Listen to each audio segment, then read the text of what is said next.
else have a problem with their glasses fogging up with these masks on? Ugh. How's it going, everyone? It's Scott here, and I have a big announcement to make, and it's just earth-shatteringly huge. I develop my own film at home now, so I always said that I didn't have the time or I didn't have the space or whatever, and it turns out that I was just scared to death that I would screw it up, so I always paid somebody else to do it. I've now done it at home, and it was great, and it was easy, and I'm gonna put a few shots up as I'm talking here just to show you the results I got. They were taken with Japan Camera Hunter 400 ISO black and white film, and the camera, what camera did I use? The, I have too many cameras. The Minolta Highmatic AF2, so just a automatic exposure, autofocus, 80s point and shoot with a nice f2.8 lens, good and contrasty. You can really get some very dramatic results out of that camera if you know how it plays with light. And yeah, it was super easy. What I used to develop them was the Ilford Paterson Starter Kit, Film Development Starter Kit. It comes with everything all in one box. It comes with a Paterson tank and a couple of reels and some graduated cylinders. It comes with clips to hang your film when it's dry. It comes with a little stir stick, and it comes with all of the chemicals you need to develop basically 2 rolls of 35mm film or 1 roll of 120 medium format film. I did 1 roll of 35mm film because I screwed up the second one so bad trying to load it onto the reel inside a dark bag that I just gave up and developed just 1 roll of film, but that film worked out. And I think the hardest part of the entire process was getting that film onto the reels inside a dark bag. I don't have a dark room, so I picked up a cheap dark bag on Amazon, and you know, I'll get some practice with it. I've got some just some loose film that I've been practicing with, and I'm getting better outside of the dark bag. Inside of the dark bag, it's still kind of a struggle, so practice makes perfect, and I will endeavor to get better at that. Now, once those shots were developed, I scanned them with my trusty little Magnasonic film scanner. And I also have, I'm going to show you what I've moved on from this now, because now that I'm developing at home, I want to be able to get really good results. This is great for black and white. It's really bad for color. It doesn't do color well at all, but black and white, it's very impressive. Somebody sent me in the mail back before this whole lockdown situation started. They sent me this massive film and photo scanner. It's called the Digit Now Film and Photo Scanner, and it does 35mm. It does slides as well, but it also does photos, I think up to 5x7 through the slot at the top, and you can also scan business cards, and you basically switch between the two here. It'll do up to 16 megapixels. Honestly, the scans out of this thing are identical, even file size and menu navigation, everything is identical to this Magnasonic, and it is much smaller. Like, it is massive. This thing is so big, and I feel like they weigh about the same too, so I don't know what else is in this giant scanner other than, you know, this back bit here that can scan photos. It's just a big hollow empty piece of plastic. But I mean, thanks to whoever sent this to me, I appreciate it. I'm probably maybe gonna give it to my mom and dad so they can scan some of their photos and stop bugging me about it.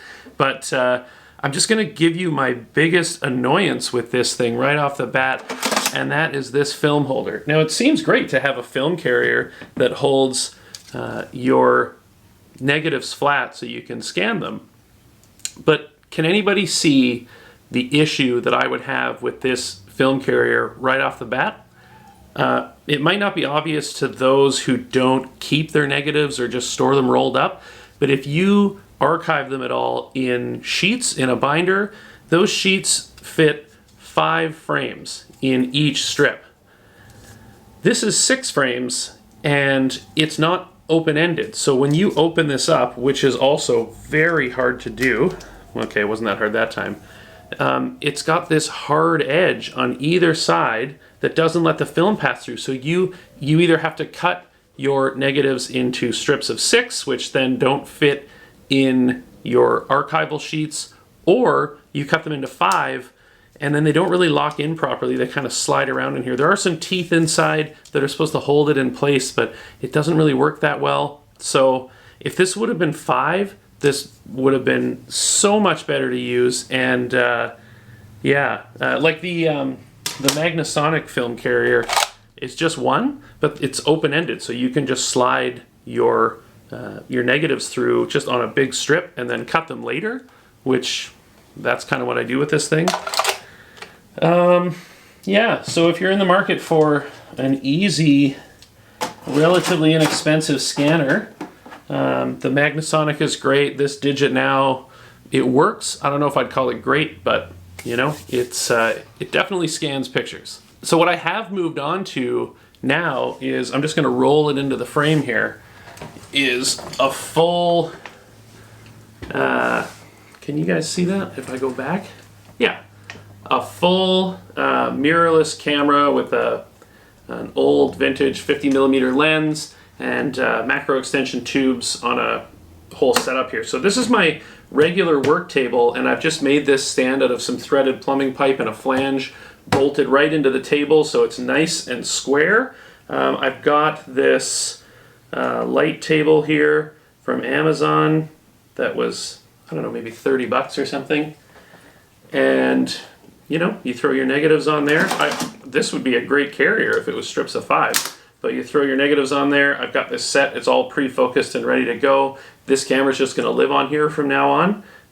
And yeah, it works really, really well.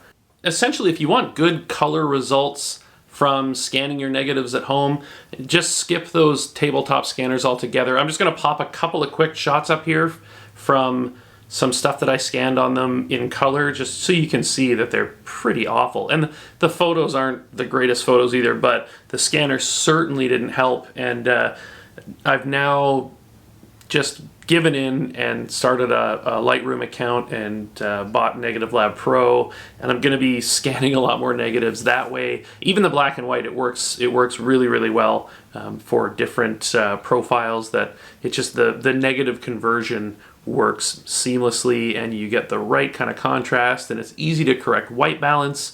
Whereas if you just want to do like a really quick scan, the Magnasonic is definitely a good option for black and white. But when it comes to color, yeah, go with either a flatbed scanner or a drum scanner, or if you don't have that kind of money and you just want to use one of your existing cameras, grab a couple of macro extension tubes and like a fast prime lens, like a 50mm or something equivalent, and make a little setup like this. I think this cost me about 30 bucks altogether for the parts, not including the camera.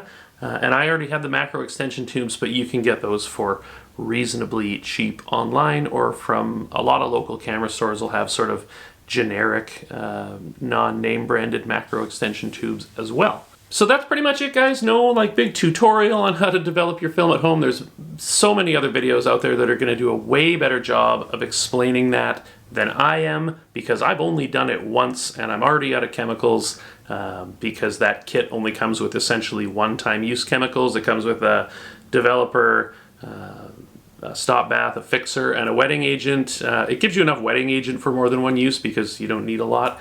My studio is so dusty. It was just super simple. It was Ilfasol 3, which apparently isn't that highly regarded of a developer, but it's the only one I've ever used, and I enjoyed it quite a bit. So I think that I will probably use it again. I'll experiment with some other developers in the future as well, and I might dabble at developing color at home too.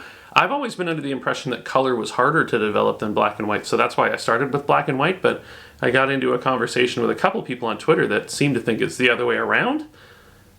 I don't know. What do you guys think? Is color harder to develop than black and white at home, or is black and white harder? Because I didn't find black and white that hard. It was very simple, actually. So yeah, that's pretty much it. So if you guys are finding it hard to get your film developed because businesses are closed or turnaround times are slower or you have to mail it away and the mail is taking forever, pick up one of these kits, the Ilford Paterson self-developing kit, home developing kit, and develop your film at home, scan it with your camera on a little light table, and share it with me. I'd love to see it. So head on over to my Twitter account or on Instagram and tag me in what you guys are doing, because I want to see it. And I hope that everybody is doing well.